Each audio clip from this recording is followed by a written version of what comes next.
Minsan may leader na may tapang at puso. Si Tatay Digong para sa Pilipino,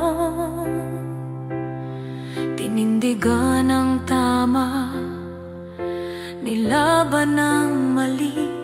Ngunit siya ngayon tila nakapiit sa dilim. Habang ang bansa'y lumulubog sa baha, sa kasinungalingan at pangungurakot ng iba, ang mga traidor malay at nakatawa. Ang tapat na puso ang siyang nagdurusa.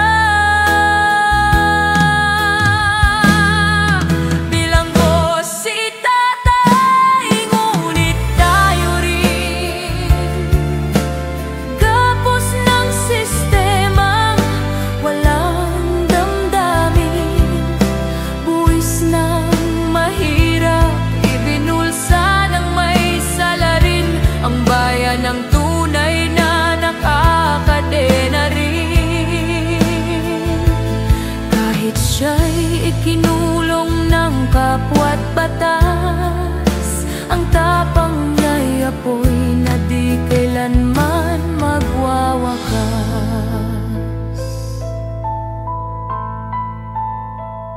Ang mga pangakong ginintuan, pawang salita.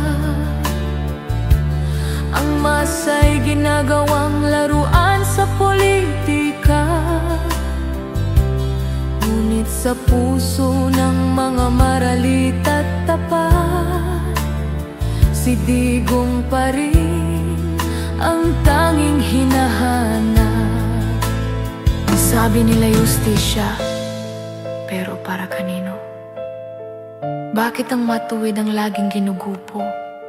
Siya ang sakripisyong tupa ng ating lahi upang muling magising ang ating pagkapiit.